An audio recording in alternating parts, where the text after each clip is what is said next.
दोस्तों, ईरान ने परमाणु हथियार बनाने जितना यूरेनियम इकट्ठा कर लिया है और उसे खुफिया जगह पर रखा है। ये रिपोर्ट सामने आते ही पूरी जंग की दिशा बदल गई है। क्या कुछ चल रहा है जानेंगे भरत जी से। भरत जी, ईरान अब क्या परमाणु हथियार बना लेगा?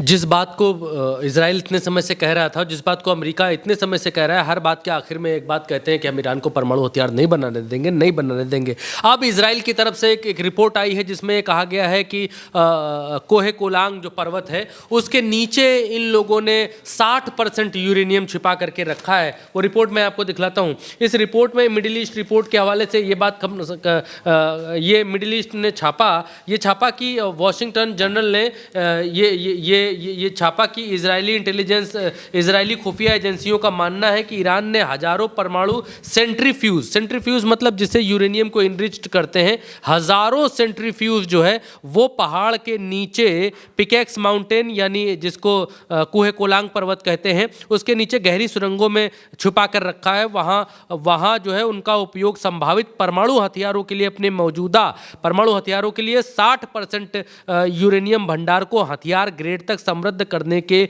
लिए किया जा सकता है। टेक्निकल भाषा है, लेकिन कहने का इनका मतलब ये है, कहना ये चाहते हैं ये लोग कि इस पर्वत के नीचे इनके पास इतना यूरेनियम मौजूद है, इतना साजो सामान मौजूद है कि ये परमाणु हथियार बना सकते हैं, बना सकने की स्थिति में है। ये WHD वॉशिंगटन जर्नल ने यहाँ पर जो है ये छापा है और मिडिल ईस्ट ने इस बात को रिपोर्ट किया। मिडिल ईस्ट रिपोर्ट ने इस बात को कहा है कि अब इससे डरा हुआ कौन है? इजराइल। सबसे ज़्यादा डर किसे लग रहा है? इजराइल को लग रहा है इस रिपोर्ट के आने के बाद। और इसीलिए यही एक कारण है, आप कड़ी से कड़ी मिलाएंगे तो थोड़ा समझ पाएंगे। यही कारण है कि अमेरिका की तरफ से ट्रंप ने कुछ दिन पहले कहा था कि हम कुहे कोलांग पर्वत के ऊपर ज़मीन पर उतर करके हमला करेंगे और हमको मालूम है कुहे कोलांग पर्वत पर ही सब कुछ है। अमेरिका और इजराइल दोनों इस बात को लेकर आश्वस्त दिखाई दे रहे हैं कि ईरान के पास इतना यूरेनियम है कि वो परमाणु बना सकते हैं, हथियार बना सकते हैं। इजराइल तो बार बार इस बात को कह रहा है। और जब मसला कुहे कोलांग पर्वत के नीचे है तो क्या अब ये सवाल उठने लगा है कि क्या ईरान परमाणु हथियार बनाने के बहुत करीब है? परमाणु परीक्षण ईरान कर सकता है, कभी भी कर सकता है। और जब लोग ईरान के तेवर देखते हैं, जब ईरान का युद्ध के मैदान के भीतर इस तरीके का जज्बा देखते हैं जहां पर अमेरिका पूरी तरीके से पस्त नजर आता है ईरान के सामने, तब ये कॉन्फिडेंस देखकर लोगों को लगने लगता है कि कुछ तो ईरान के इस कॉन्फिडेंस के पीछे है। वरना ईरान अमेरिका जैसे मुल्क को लगातार बार इनको शिकस्त दे रहा है, बार इनके अड्डों के ऊपर हमला कर रहा है, तो इसके पीछे कुछ ना कुछ कॉन्फिडेंस है। बहुत लोग इस बात का हवाला देते हैं कि भूकंप आया और भूकंप आने के बाद हो सकता है कुछ हुआ, फलाने एटीट्यूड का भूकंप आया, ये भूकंप आया, क्या ये परीक्षण का स्टेज 1 था, स्टेज 2 था, तमाम तरीके की बातें होती हैं। लेकिन अभी मैं आपको जो बता रहा हूँ उसमें ये है कि ये इजराइल की चिंता है कि 60% यूरेनियम इनके कुहे कोलांग पर्वत के नीचे है और ये इसको संवर्धित करके परमाणु बनाने की फिराक में है। और दूसरी तरफ खबर ये भी, कुहे कोलांग पर्वत कहाँ पर है? नतांज में है। नतांज जो उनका न्यूक्लियर साइट है, वहाँ कुहे कोलांग पर्वत है और वो कुछ इस तरीके का दिखाई देता है। और